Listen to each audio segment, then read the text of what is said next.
Hello, everyone.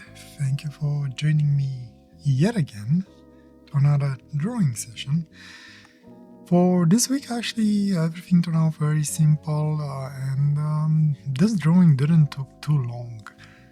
As I mentioned last week, this week I was planning to try the Dr.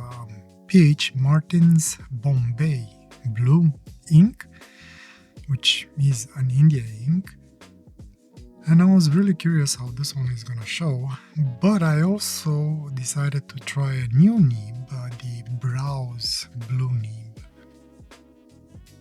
The reason why this one didn't take as long is because this nib, and I'll blame it on the nib, even though it's not really a blame, it's just different, I guess.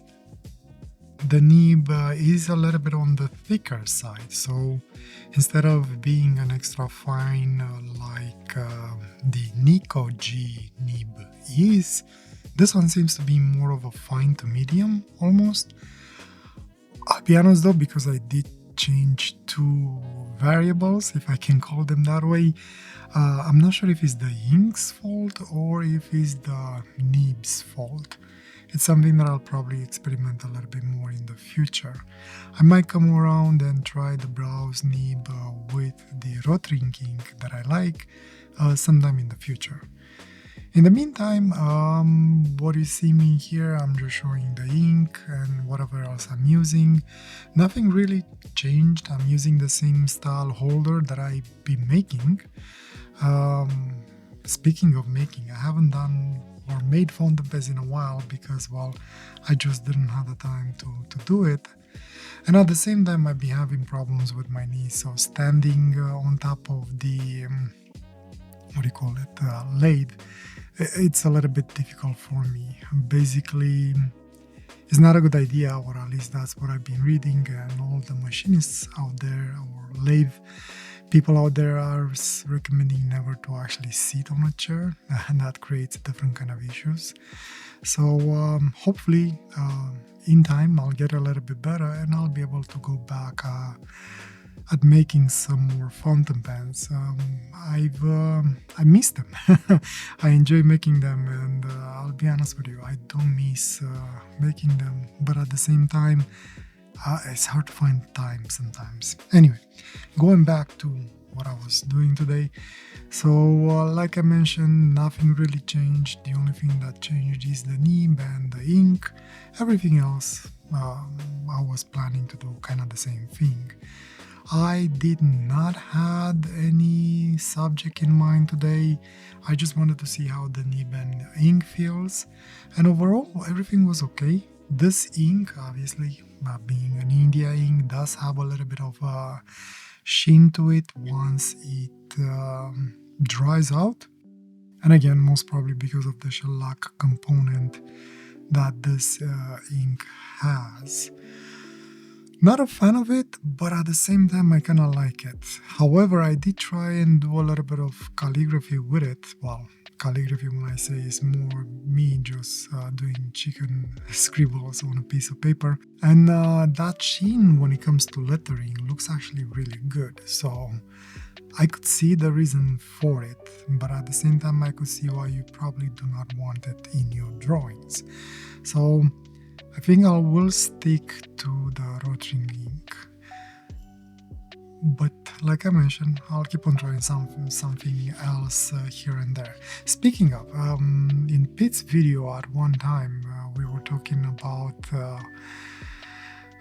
lamp black color, which is one of my favorite type of blacks, which is more like a dark gray rather than a black, which a lot of times reminds me of charcoal.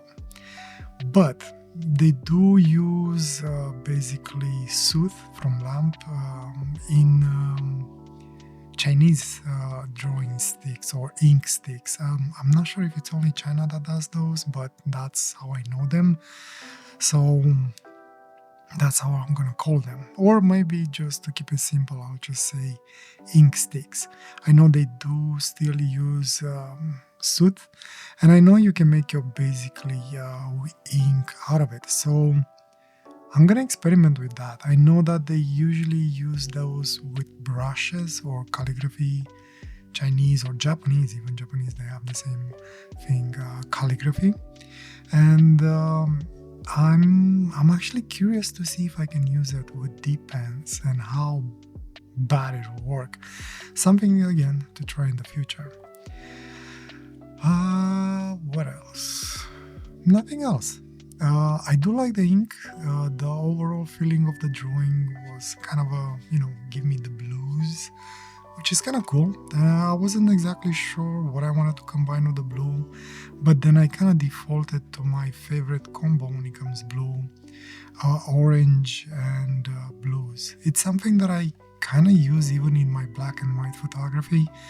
A lot of times when I'm editing my pictures, especially if they're black and white, I like to bring blues in the shadows and or warmth or orange in the highlight areas.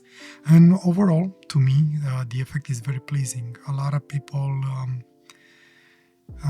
seems to like that too. It's not just me. But anyway, with this drawing, I basically used only 3 colors. I use, the blue of the ink, I guess 4 if you're considering. In theory, I did use 2 types of blues. The blue of the Bombay ink and the blue of the fountain pen ink that I tried to sort of kind of blend it across the page with that orange pinkish ink that I have in that fountain pen. It's actually quite amazing to see how many colors you can actually get out of just what seems to be one color in the ink. Something that I like a lot because it feels like, compared with watercolor, it brings another element of, I guess, how would I call it? Something that you can control, but you kind of want it. So an unknown factor of some sorts, and how the color changes based on, I guess, the intensity that you put on the page, or how much you overlay it on top of each other. Anyway, I like it. Basically, that's what I'm trying to say. And it seems that you get more shades out of this orange rather than the blue. The blue has more like different spots of intensity, but not necessarily brings different colors into it. I guess depends a lot on how these inks are made. And the third ink that I used, I used again the pink, or I guess the light red, or whatever you want to call it, and just layered it a little bit. The drawing, when you look at it from a perspective where the light doesn't shine on top of it, looks actually good. I like it. It kind of loses charm for me when you get to an angle where that light starts to get reflected by the India ink.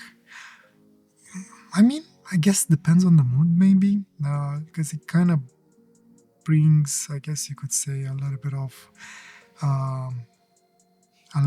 life. I don't even know how to call it. Anyway, it's like you like it and you don't like it. I don't know. I'm still, the jury is still out on that one for me.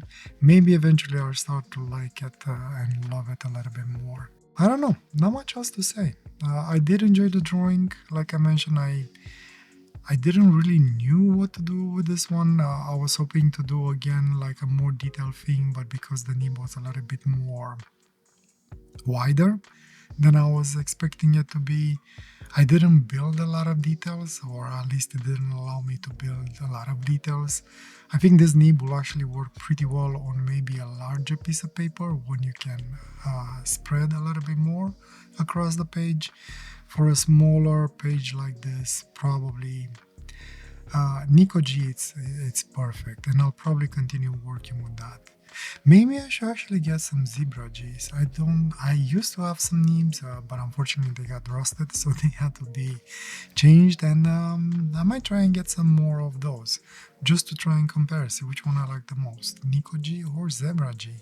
I know there are a lot of fans for either one of the nibs, even though to me they kind of, I don't know, they always felt the same, but I never really compared them next to each other, and maybe I'll do that one day. Something else to do in a future date, I guess.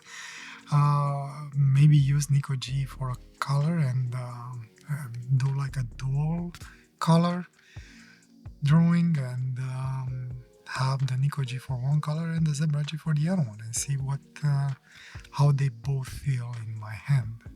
And obviously keep the same holder, maybe different colors. Anyway, fun drawing for today. Really enjoyed it. And I guess I'll see you guys next week. I don't know what else I'm gonna do next week. I guess I'll keep it a surprise for both of us. And I'll see you then. Thanks a lot for joining me. And as usual, I wish you nothing but the best and a wonderful day or night, whatever you are. Take care. Bye.